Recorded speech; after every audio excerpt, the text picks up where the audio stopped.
The first time I noticed Karen staring at my yard, I didn't think much of it. I had just finished planting native wildflowers along the fence line, replacing the patchy grass that never grew right. It was legal, environmentally friendly, and approved by city code. But Karen, the self-appointed HOA enforcer, stood on her porch with crossed arms like she was guarding a prison. 2 days later, a bright orange notice appeared on my mailbox claiming my yard was non-compliant and illegal under HOA standards. The note wasn't official, just typed and signed and dripping with attitude. I ignored it. That's when the emails started. Karen CC'd the entire HOA board, accusing me of destroying property values and violating landscaping uniformity. She claimed grass was mandatory and wildflowers attracted pests. None of that was true. Our HOA bylaws were vague at best, and the city had clear protections for drought-resistant landscaping. I responded politely once, attaching city code references. Karen replied with a threat, "I've already contacted the city.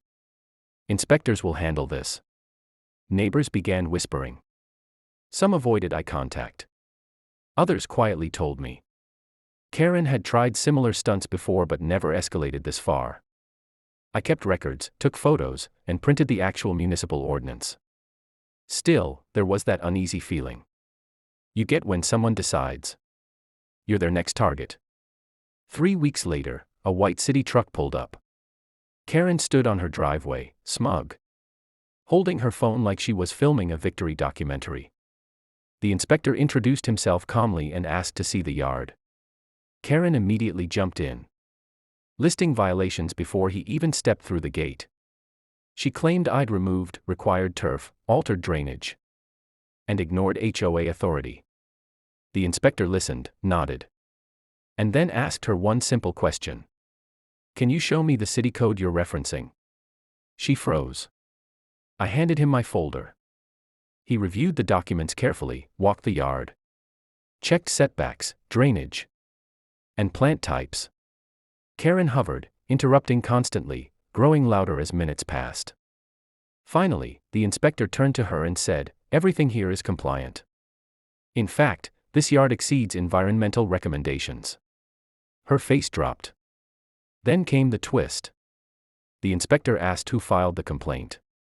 Karen proudly admitted it. He informed her that false reports waste city resources and can result in fines.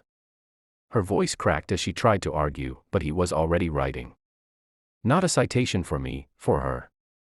As the truck drove away, Karen stood silent.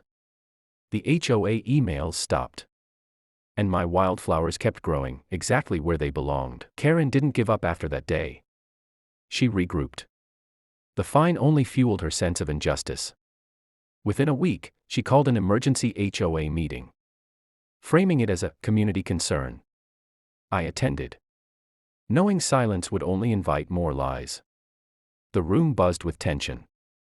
Karen stood first, armed with printed photos of my yard taken from the sidewalk, claiming the inspector had been misinformed and that the city was backtracking.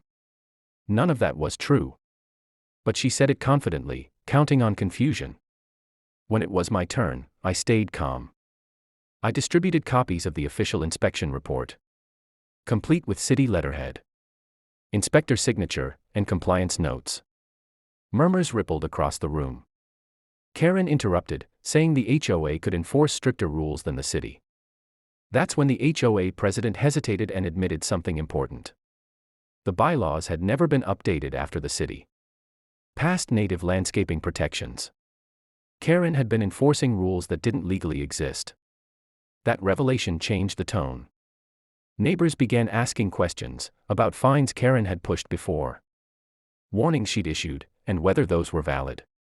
Karen grew defensive, her voice sharp, accusing everyone of attacking her dedication. The meeting ended with the board voting to suspend all landscaping enforcement until a legal review could be completed. Karen stormed out. 2 days later, I noticed damaged plants along my fence. Several flowers had been pulled out overnight. No witnesses, but Karen had posted online about taking back our neighborhood. I filed a police report. Not because I expected miracles, but because documentation matters. The officer nodded knowingly and mentioned Karen's name without prompting. Apparently, she was familiar. The city inspector returned a week later, this time with a supervisor. They reviewed my yard again, then walked the block. Multiple neighbors confessed they'd been pressured into changes they couldn't afford. The supervisor explained new protections, handed out flyers, and encouraged residents to report harassment. Karen watched from behind her blinds. That afternoon, a certified letter arrived at her house. She'd been formally warned for filing false reports, harassment, and possible property interference. Any further incidents would escalate to civil penalties. The HOA board sent an apology email to the community and announced Karen was removed from her volunteer compliance role. I didn't celebrate. I just watered my plants. The yard became a quiet symbol. Neighbors stopped by, asking about native species, sharing stories. Karen kept her distance. Sometimes accountability isn't loud. Sometimes it grows slowly, rooted in truth, and impossible to pull out once it takes hold. For a while, things were peaceful. The HOA stayed quiet, and the neighborhood felt lighter, as if a storm had passed. Karen kept to herself, no more emails, no more notices taped to mailboxes. I thought the ordeal was over. I was wrong. One morning, I woke to construction tape stretched across my yard and a handwritten sign reading, "Under investigation." My heart sank, but then anger took over. Karen had struck again, this time impersonating authority. I removed the tape and photographed everything. Within an hour, a city compliance officer arrived, not because of Karen, but because I'd called immediately. When I explained what happened, his expression hardened. Impersonating a city official was a serious offense. He asked if I suspected anyone. I didn't need to say her name. He already knew. That afternoon, 2 city vehicles parked outside Karen's house. Neighbors watched from porches as officials spoke with her for nearly an hour. She gestured wildly, crying at one point, then shouting. Eventually, she was handed paperwork. Later, I learned she'd been cited for impersonation, harassment, and interference with lawful property use. The fines were significant. More importantly, she was ordered to cease all HOA-related enforcement permanently. The HOA board called another meeting, this time to formally revise bylaws. City representatives attended, clarifying residents' rights. Karen wasn't there.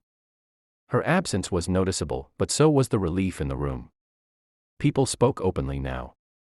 Stories poured out, fines paid out of fear. Changes made under pressure. Stress caused by constant monitoring. The board apologized again, this time sincerely. Weeks passed. Karen's house went quiet. Then a for sale sign appeared. No announcements, no drama. Just a sign and silence. The day she moved out, no one waved. It wasn't cruelty. It was closure. My yard thrived. Bees returned. Kids from down the street helped me plant more flowers. What started as a personal attack became a catalyst for change. The HOA became transparent. The city offered workshops on sustainable yards. And I learned something valuable: bullies rely on people backing down. When you stand firm, armed with facts and patience, their lies collapse under their own weight. Sometimes justice isn't about winning. It's about restoring balance.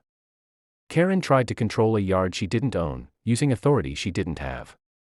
The city inspector didn't just destroy her lies. He exposed a system that allowed them. And in that exposure, a neighborhood finally learned to grow on its own terms. Months later, the neighborhood barely resembled the place Karen once tried to dominate. Lawns had softened into gardens. Native plants replaced thirsty grass. And conversations replaced complaint letters.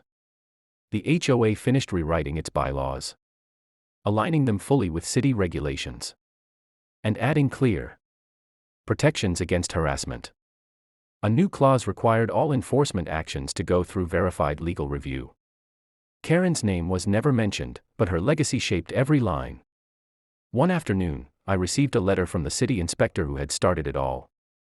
He thanked me for staying organized and calm, explaining that cases like mine helped justify broader enforcement reforms. False reporting had been a growing problem, and my documentation became part of a training example. It felt surreal knowing my wildflower yard played a role in policy change. A new neighbor moved into Karen's old house, a retired teacher with a love for sunflowers. On her first day, she asked if the HOA allowed garden beds. I smiled and handed her the updated bylaws. "They do now," I said. She laughed, relieved. The yard was no longer just mine. It was a reminder.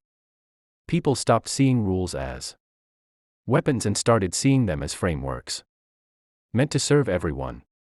When disagreements arose, they were handled openly, with evidence instead of ego. The fear that once hovered over the block was gone. Sometimes I'd catch myself expecting another orange notice or hostile email. Trauma lingers that way. But each season passed without incident. The flowers bloomed, died back, and returned stronger. Nature didn't care about power struggles. It responded to care, patience, and space. I never spoke to Karen again. I heard she tried joining another HOA in a different town and was denied a board position due to her record. Accountability followed her, quietly but firmly. That felt fair. Looking back, the conflict was never really about grass or flowers. It was about control versus community. Karen believed authority came from loudness and persistence. The city inspector showed that real authority comes from truth, process, and fairness. Now, when I water my yard in the evening, neighbors stop to chat. Kids point out butterflies. The space that once caused tension now brings people together. And every time I see the inspector's old tire tracks faded into the street, I remember how easily lies can seem powerful until they're examined under the right light. The yard was never illegal. The lies were. And once they were exposed, everything else had room to grow.